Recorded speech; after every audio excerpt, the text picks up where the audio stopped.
Hi, welcome to video 9-3 on how to give a great interview. This is our final collection of points on interview techniques. I think we're up to point number 17. In point number 17, I want to talk about using the host name. Now, I've already mentioned that you should use the host name in the interview as much as possible. Let's go ahead and introduce a rule. I want you to use the host name once every minute. So at the end of every minute, you should say, "Hey, Bob, thanks for having me." Or, "Bob, that's a great question." Or, "I was just running down the street the other day, Bob, and blah, blah, blah." By using the host name, you establish a better relationship with the host, more rapport, and you let the audience know that you know what show you're on. I have heard guests who don't know what show they're on, and it sounds horrible. So use the host name. It creates a better relationship with you and the host, and it sounds great on the radio. Our next point, number 18, use a list, right? I could have gone through all of the points in this video with no numbers, but it makes it easier if we know that we're on point number 18. The same thing is true with radio or a blog. Statistics say that blogs that have numbers in them are read about 10 times as often. So you could have a blog that says, "The 7 funny things that happened to me today." That blog will get read 10 times more than a blog that says, "The funny things that happened to me today." So when you're on the radio, go ahead and introduce a list. It's easier for the listeners to understand and follow along, and it makes better radio. So I'm here today, Bob, to give you the 3 important points about gardening. The first point, blah, blah, blah. The second, blah, blah, blah. And in that way, everyone, including the host, know exactly where you are. People love a list. Use it. All right, number 19.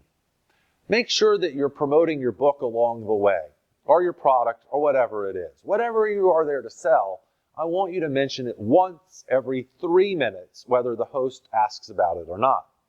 So you get asked a question on generics, like, "So what's the most important part of gardening?" You could answer with, "Well, as we talk about in my new gardening book, The Joy of Gardening, blah, blah, blah." If you do that once every 3 minutes, it won't come across as over-promotional, and it comes across and helps the listeners remember the name of whatever it is you're trying to promote. Once every 3 minutes, promote your product, even if not asked. All right, let's go on to our next point, number 20. Number 20 is cross-promote. Now, I'm sure you have more than one thing you want to sell. If you have a gardening book, you probably also have gardening supplies or gardening classes or anything like that. I sell 3 or 4 different things in the entrepreneurial space. So what you want to do is use the interview as a way to cross-promote whatever you're doing. So say, for example, I just got back from one of my trips to India, where I'm often invited to go and speak. I would say something like, "Well, Bob, I was just over at IIT in India, which is the world's most exclusive university. And while I was there, blah, blah, blah, blah, blah." And I'll tell a little story about being there. Well, this does several great things. One is it allows you to introduce the fact that you got invited to India to speak, or whatever it is. Secondly, it makes you seem really, really important. Otherwise, why would you have gotten invited, right? And third, it allows the listeners to know that there's other ways, other things that they can purchase from you other than what you were there to promote. If I talk about my speaking career in addition to my book, someone listening may hire me as a speaker. And that's fantastic because I make more money speaking than selling books. So cross-promote yourself as much as possible makes good radio. 21. We're getting toward the end here. Point number 21 is you must always end with a call to action.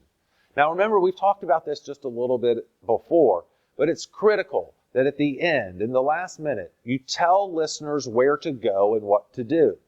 So Bob, I would love for your listeners to go to schoolforstartups.com, scroll to the bottom right, and they'll find a place where they can enter their email address. If they do that, Bob, I will send them the first chapters of my book totally for free. Now what you've done is tricked them into giving you their email address. And then you can use that email to reach out to them the 3 or 4 more times that it might take to actually sell a product. So remember, in the last minute of a good interview, you will have a call to action that drives the listeners to a specific point to collect their email address. Otherwise, you can't market to them later. Email collection is the whole point of being on the interview. If you don't get the email addresses of the listeners, you might as well stay at home and talk to your wall. All right, point number 22. Again, in that last minute, you deserve a plug. You've just been on their show for 6 minutes, 12 minutes, 22 minutes, whatever. You deserve a plug. So make sure that even if the host doesn't say, Jim, tell us about how we can buy from you, that you let the listeners know how they can purchase your product. You may say something like, if they go to School for Startups and I will give them the first 2 chapters of my book, there's also a great way there for them to buy Christmas gifts, something like that. But make sure you work hard to give that plug at the end. Otherwise, it wasn't any value of being on the show. Our final point, number 23. The host doesn't want to talk to you before the show.